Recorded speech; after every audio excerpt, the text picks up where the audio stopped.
I would like to thank Craig Jarrett for this story. This came out in New York Post, October 2nd, 2018. The teacher who allegedly snorted drugs in class arrested again.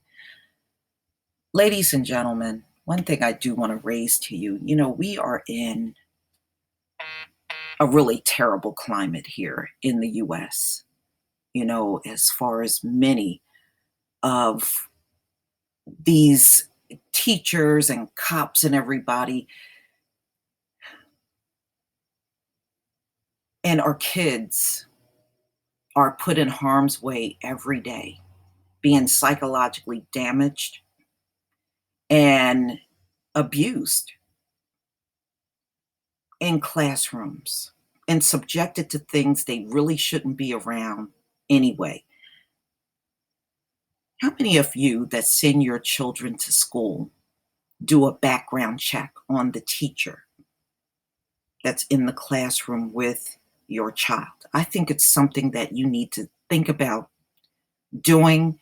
You have the teachers that are sleeping with underage students. That's a rape as far as I'm concerned.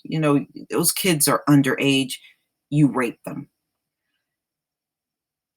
We have seen students physically attacked in school, and teachers blatantly act like they don't see anything. They're doing all of this on purpose, by the way, especially when it's our children. They're willfully ignorant. And you now have a situation of this elementary school teacher in Kentucky that was snorting cocaine in class in front of elementary school children.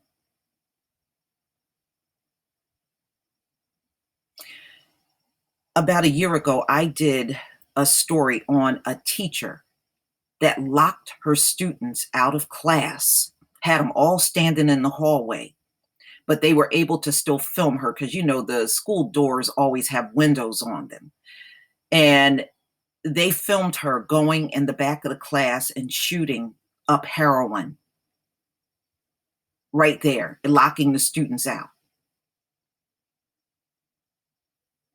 And she got high in the back of the class. You know how they shoot up the heroin and then they start nodding off, and she was doing all of that right there in the classroom. Drug addicts do not care where they do their drugs, ladies and gentlemen. They don't care if they do this in front of children. All they know is they want to feel high. So where they are and who they're in front of is irrelevant to them. They don't care.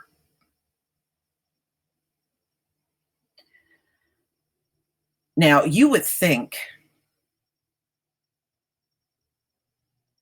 she would have been handled harshly because of the nature of what she did.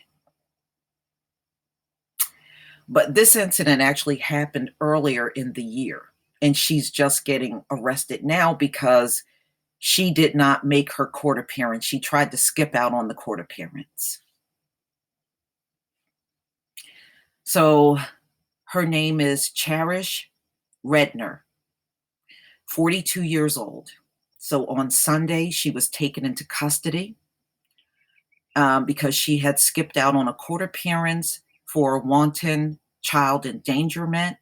The news station WTVQ reported the former Manistee elementary school teacher, who was accused of doing drugs in front of students, was scheduled to be in court Thursday for a pretrial.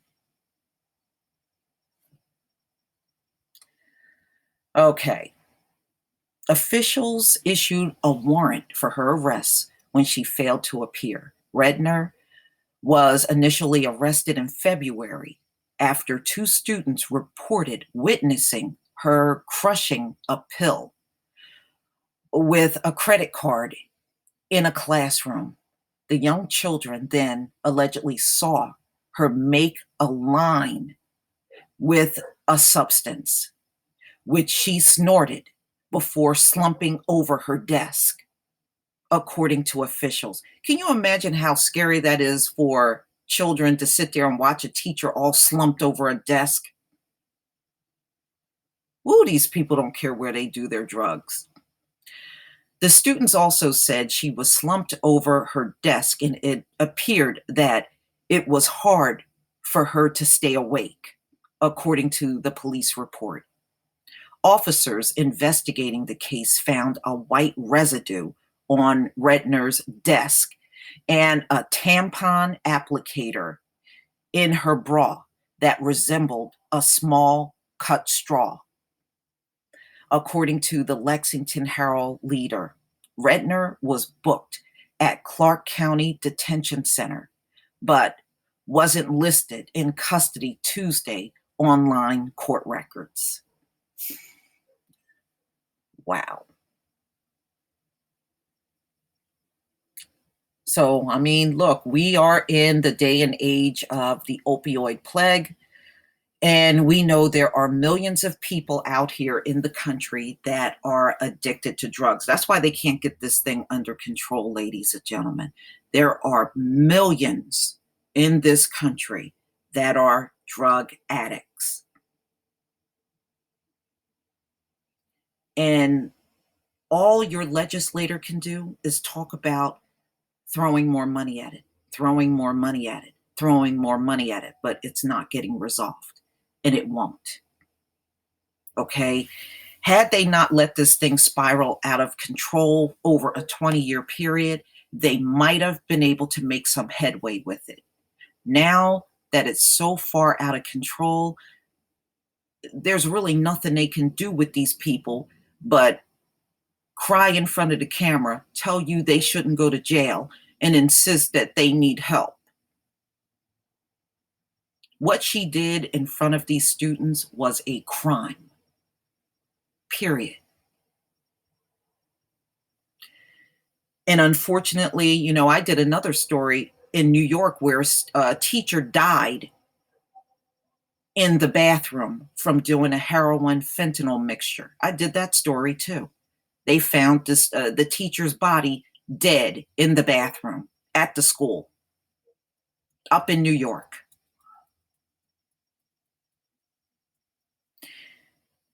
You would think in this climate of drug addiction, they need to drug test these teachers either yearly or twice a year because of the nature of what they do every day, and they're in front of kids.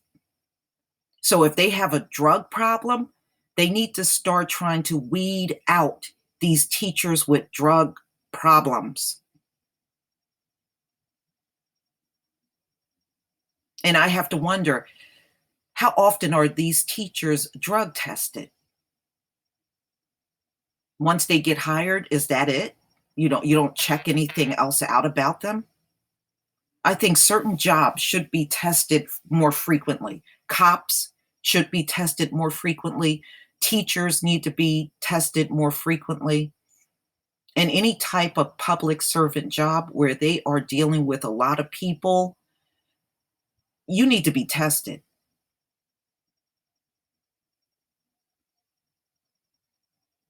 And again, ladies and gentlemen, start doing background checks on these teachers that your kids are about to get. Start doing that. But please tell me what you think. Please leave your comment and subscribe. Don't forget to hit on the notification bell. And I will see you on the next video. Peace, family.